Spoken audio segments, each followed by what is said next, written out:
The Jell-O program, brought to you by Jell-O and Jell-O Pudding, starring Jack Benny, with Mary Livingston, Phil Harris, Dennis Day, Rochester, and yours truly, Don Wilson. The orchestra opens the program with I Am an American.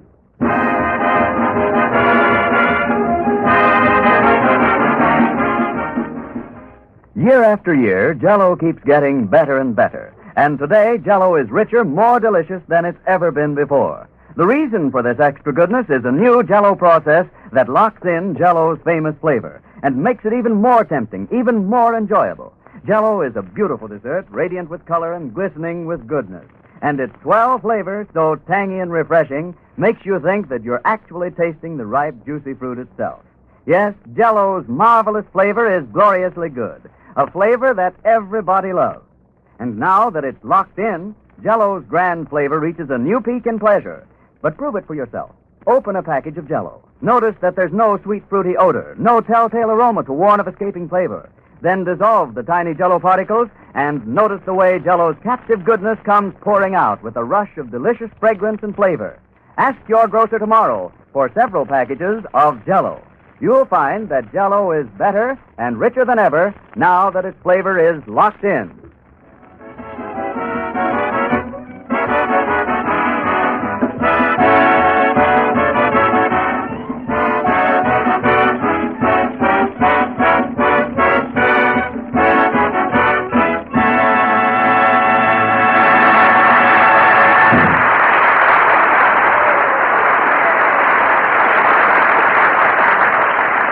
I Am an American, played by the orchestra. Now, ladies and gentlemen, as you all know, next Tuesday, March the 17th, is St. Patrick's Day.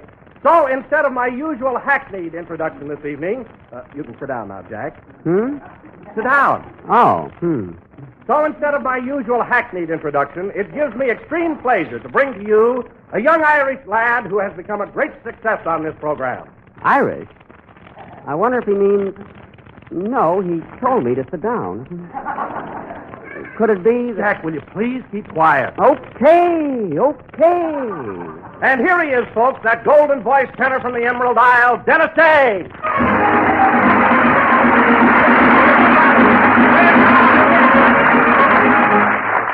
Well, take a bow, Dennis. Thank you. Jell-O again. This is Dennis Day talking. And sure, 'tis a grand pleasure to be addressing all you lovely people. Listen to the blarney. And, folks, right now I'd like to tell you a little story about Pat and Mike. Oh, fine. Well, Pat and Mike were walking down the street when all of a sudden a parrot flew out of a pet shop right in front of them. A parrot, eh? And Pat turned to Mike and said, "My, hasn't that thing got beautiful feathers? What do you suppose it is?" So Mike said, "Sure, I don't know. Let's go and catch it." So? So they chased it. And finally the parrot turned around and said, "What the heck do you guys want?" And Pat tipped his hat and said, "Oh, I beg your pardon, sir. We thought you was a bird."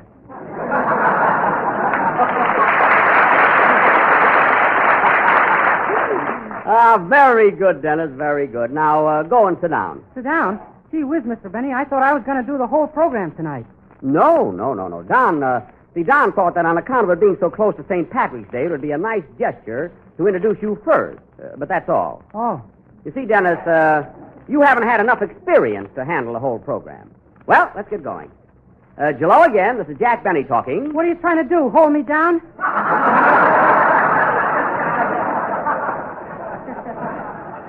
No, I'm not trying to hold you down, kid. But for heaven's sake, you can't be master of ceremonies. You're too young. Jell-O again. This is Jack Benny talking. He hates me because I'm young.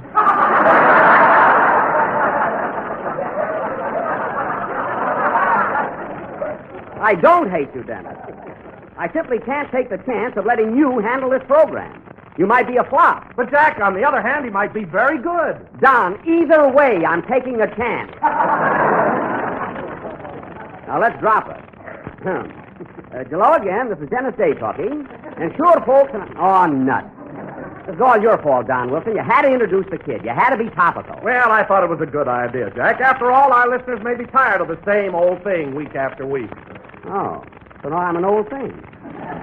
Well, Mr. Wilson, I'd watch my step if I were you, because the time of year is fast approaching when your contract comes up for renewal. I'm glad you brought up the subject, Jack, because I may not be with you next season. I'm sick and tired of it. Oh? You may not be with me? Well, now, here's the situation. I've had a splendid offer to do the announcing on the Baxter Beauty Clay program. Beauty clay? Yes. They offered me a very nice salary and all the mud packs I can use. Well, Don, after all these years, if a little mud can come between us, well... There's a difference in salary, too. Mud or money, you ain't loyal. That's gratitude for you. Hello, Jack. How are you? Hello, hello. How do you think I am? Well, what's the matter with you? You look like somebody just stole your rubber heels. They better not, sister. I've got my license number branded on them. I'm taking no chances. I'll bet your hot water bag is safe, too. And so is my teething ring. I can go along with a gag.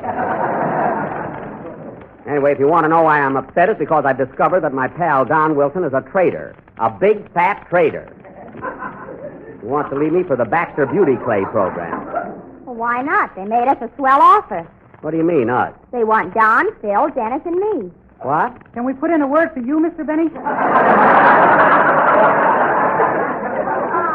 Keep out of this. Well, Mary, all I can say is that's fine appreciation after all I've done for you. After all you've done for me. Yes, when I first met you, you didn't even have a pair of stockings. What are you talking about? There was a whole counter full. I mean of your own. And another thing, young lady, who put you in show business? Who started you out in vaudeville? I started in vaudeville with my sister Babe. What an act that was. Tumblers, the bouncing Livingston.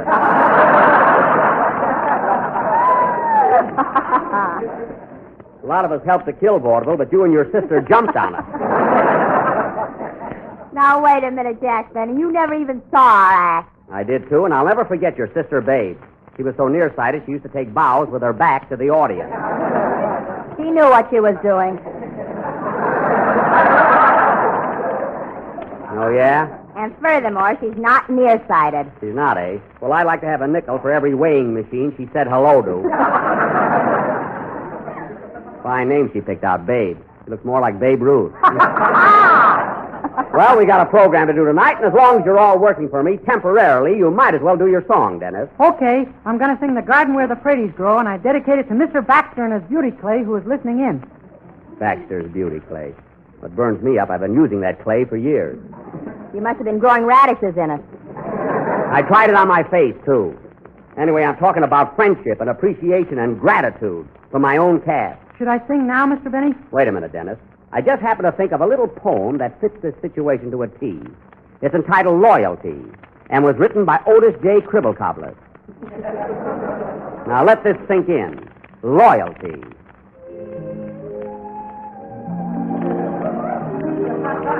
Ahem. Hey, where's that music coming from? Like in the movies, it just comes. Loyalty. Real friends are few and far between. They'll never tarnish or turn green. They'll stick with you through stormy seas. They'll go through heat or even freeze. So when you've a friend who is a friend, do not kick him in. The end.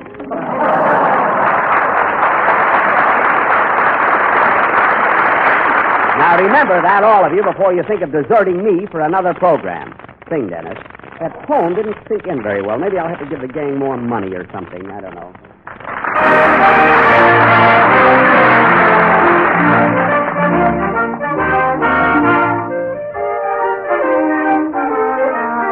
Have you ever been in love, me boys, or have you felt the pain? I'd sooner be in jail myself than be in love again. For the girl I loved was beautiful, I'd have you all to know. And I met her in the garden where the pretties grow. She was just the sort of creature, boys, that nature did intend to walk right through the world, me boys, without the Grecian bend. Now did she wear a chignon? I'd have you all to know. And I met her in the garden where the pretties grow. Says I, my pretty Kathleen, I hope that you'll agree. She wasn't like your city girls who say you're making free. So see, I'll act me parents, and tomorrow I'll let you know if you'll meet me in the garden where the pretties grow. She was just the sort of creature, boys, that nature did intend to walk right through the world, me boys, without the Grecian bend.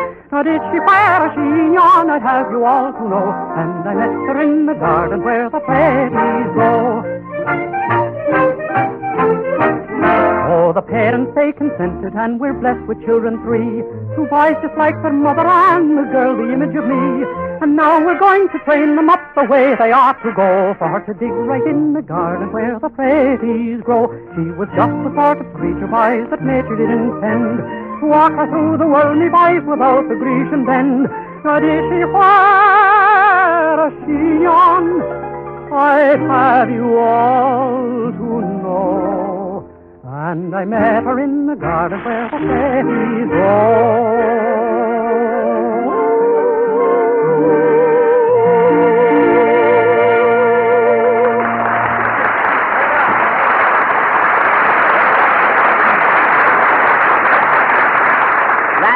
The Garden Where the Praties Grow, a special St. Patrick's Day song sung by Dennis Day. And Dennis, that was swell. Stick with Uncle Jack and you've got a brilliant future. Well, I'd love to, but Mr. Baxter has made me some wonderful promises.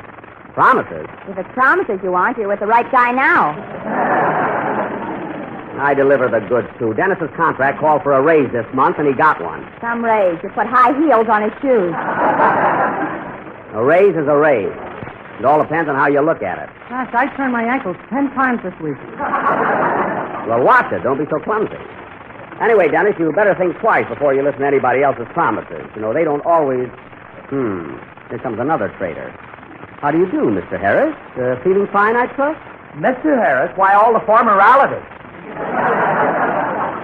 If you mean formality, Phil, which is my guess, the reason for my frigid attitude is because I found out that you're a snake in the grass. Why, I haven't even seen grass for 10 years. Well, you've seen snakes. That I know.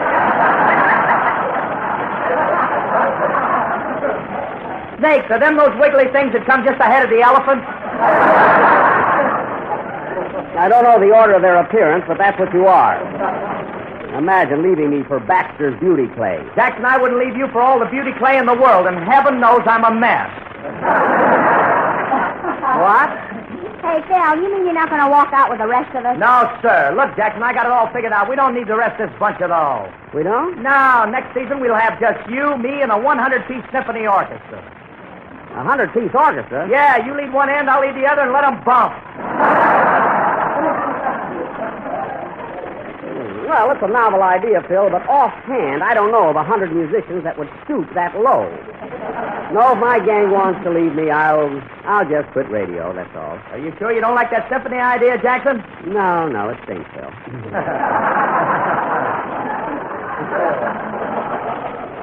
But thanks just the same. I'll just quit radio. Now, wait a minute, Jack. I think this has gone far enough. We did have an offer from Mr. Baxter, but we're not going to accept it. Not much. That's the truth, Jack. Why, we couldn't leave you or Jello. We're all locked in together. That's a plug if I ever heard one. Oh, wake up, Jack. The whole thing was just a gag. Oh, a gag, eh? God, you fellas really had me going. I've heard about your other offer. You had me so worried all week, my hair was falling out. See?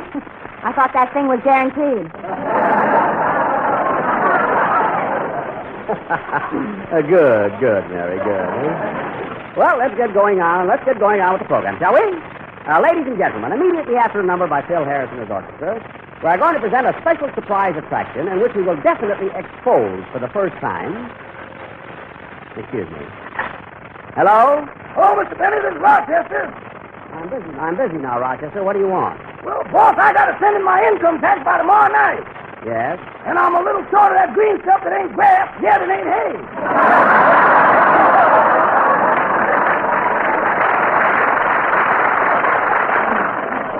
Why, Rochester, do you mean to say you have to pay tax on that small salary you get? I better. Mr. Morgenthau sent me a blank with RSVP on it. RSVP? Rochester sends Velvet Council. Oh, I see. Well, Rochester, tell me, how much does your income tax amount to? That all depends on my dependents. Is it okay if I put my brother down as a dependent? Well, I don't know. Can your brother work? He can, but it's not Jason.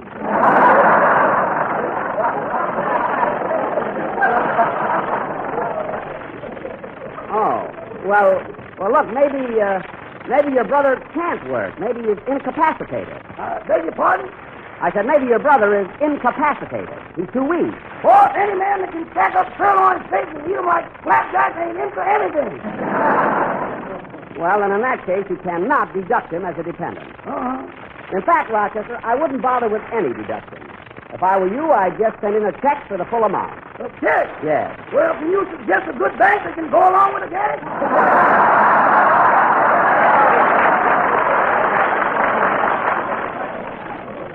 No, but I'll be happy to lend you enough to pay your tax, Rochester. Thanks, boss. So long. So long. Oh, say, boss, Mr. Benny. Now what? Can I deduct for stock market losses? Why, of course. Wait a minute. What stock did you have? Well, I took an awful beating in African Cubes Incorporated. You can't take off for dice. Goodbye. That guy is always in trouble. Play, Phil, and then we'll have our big surprise of the evening.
That was I Said No, played by Phil Harris and his Biltmore Bowlers. Biltmore meaning the hotel where the boys are working, and bowlers meaning they should play in an alley.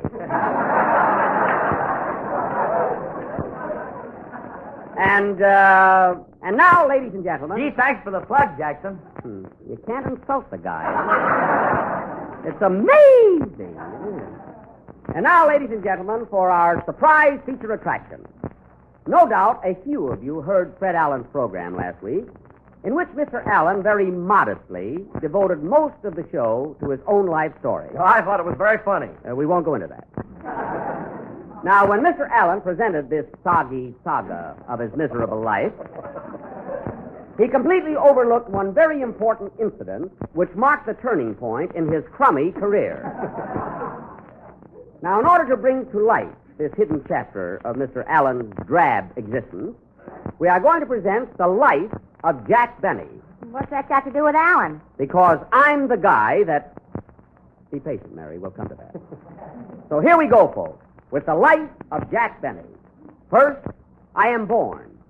Take it, Mr. Wilson. The scene, ladies and gentlemen, is the little farmhouse of Mr. and Mrs. Zeke Benny, located on the outskirts of Waukegan, Illinois. The date is February 14th. The year... Let's go!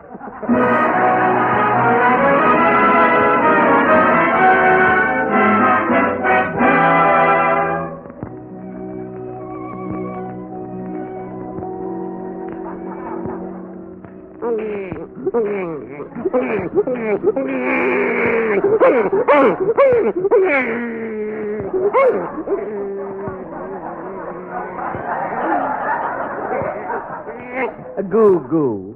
Well, what is it, nurse? Boy or girl? Congratulations. Congratulations, Zeke. It's a bouncing baby boy. Well, what are we waiting for? Let's bounce it.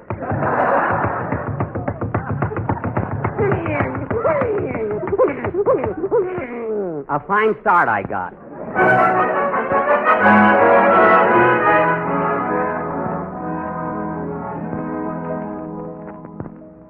6 years later, and Jackie Benny, our hero, is now a handsome little fellow with big blue eyes and long gray curls. They were golden. And they came way down to my ankles. You must have looked like a weeping willow. Quiet. We find Jackie practicing on his violin while his old music teacher stands by with a look of rapture on his face.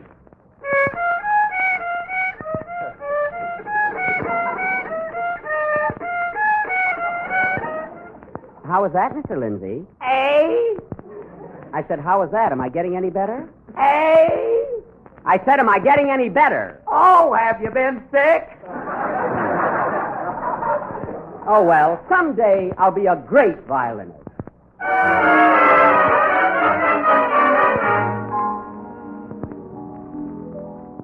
10 years later.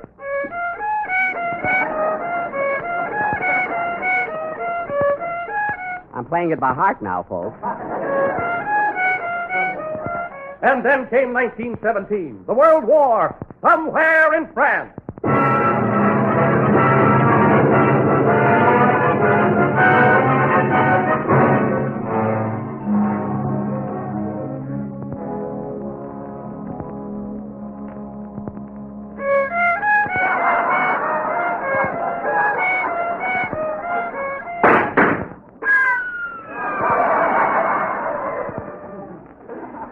Years later, and Jack Benny starts his vaudeville career as a concert violinist.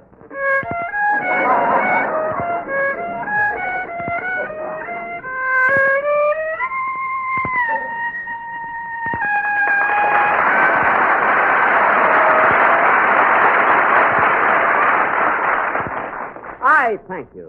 Wait a minute. What's all this got to do with Fred Allen? We're coming to that. Continue, Mr. Wilson. The scene changes. It's a cold winter's day in 1927. And Jack Benny, now a vaudeville headliner, is appearing at the Electric Theater in St. Joe, Missouri. St. Joe. They love me there. Yeah. As Mr. Benny is about to enter the stage door, a ragged, unkempt stranger with icicles on his adenoids approaches him and says, Pardon me, mister, but would you please give me a nickel for a cup of coffee? A nickel? Yes, sir. I'm hungry. I haven't eaten for days. I'm starved, I tell you, starved. Then a nickel won't help you, my good man. Here's a $10 bill. Oh, thank you, sir. Thank you, thank you. Oh, stop kissing my hand. It's nothing.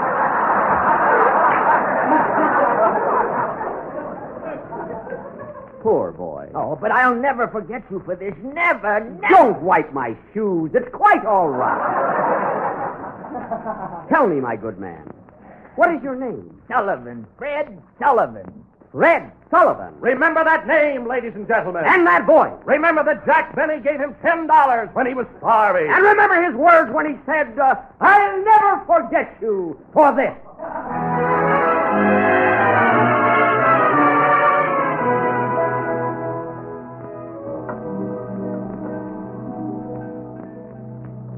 Years later, and Fred Sullivan is now Fred Allen, a successful juggler in vaudeville. See why I told you to remember that name, folks? And it's a cold winter's day in New York City, and Mr. Allen is about to enter the stage door of the Palace Theater when a ragged stranger with a long black beard and a tin cup approaches.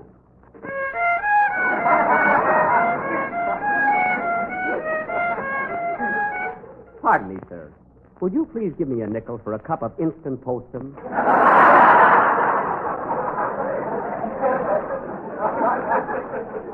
Please, get away from me, you bum, or I'll take my gold-handled cane and give you 2 lumps for your postum. See what a rat he was, folks? But I'm hungry, starved, I tell you, starved. Out of my way, you derelict. Fink's mules are just taking their bow, and I'm on next. Very well, but I'll tell Variety about this. Mr. Sullivan? Sullivan? Who are you? Wait till I pull off this false beard. All right, who am I? Jack Benny. That's right, the man who gave you $10 when you only asked for a nickel. And the man who's going to beat you to within an inch of your life. Take that, out, and that, out, and that. Leave me alone. And that. I'll get the money and back. that. Help that, out. Well, have you had enough, Alan?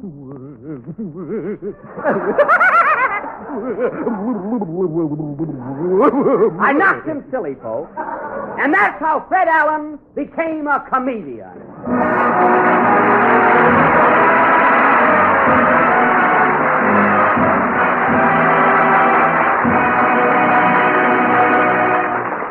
That That, ladies and gentlemen, was the incident Mr. Allen was ashamed to reveal on his program last week. Playfill.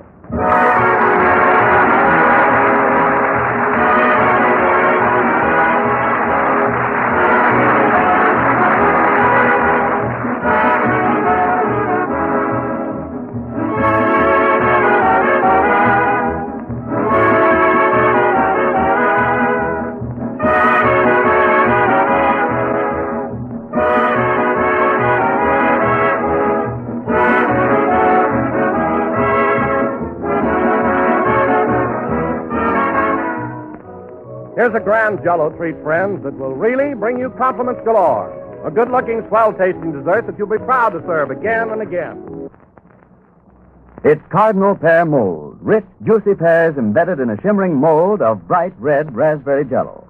And what a tempting treat it is. A dessert that looks gloriously gay and inviting, and in taste, downright delicious. Yet it's so simple and easy to make. All you do is just dissolve one package of Jell-O imitation raspberry flavor in a pint of hot water and chill until slightly thickened. Then fold in canned sliced pears, mold, and serve plain or with whipped cream. It's a dessert that will lend color and enjoyment to any meal. A bright, shimmering dessert, simply full of delightful flavor. Try it and see what a big hit it makes with everybody. Tomorrow, make up this tangy combination of juicy canned pears and beautiful red raspberry Jell-O. Remember, Jell-O's new locked-in flavor makes Jell-O extra rich.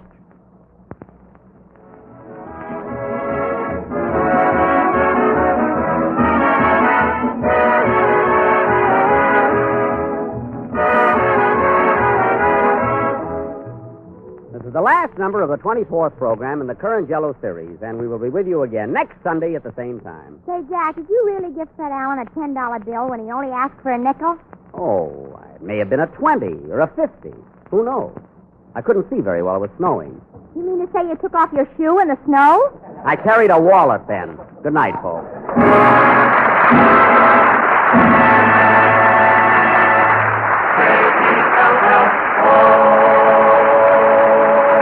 The Jell-O Show is written by Bill Morrow and Eddie Beloit. The part of Fred Allen was interpreted on our program tonight by the RKO player Peter Lind Hayes. Remember this name, friends, Jell-O puddings. It's the name of 3 grand puddings made by the same folks who make Jell-O. There's Jell-O vanilla pudding, a smooth, luscious pudding with the delicate, creamy flavor of real vanilla. Jell-O pudding is not only swell as a pudding, but ideal for cream pies, tarts, or as a cream filling for cakes. So when you order Jell-O puddings in all 3 flavors, chocolate, vanilla, and butterscotch. Jell-O puddings are just like Grandma's, only more so. This program came to you from Hollywood. This is the National Broadcasting Company. KF.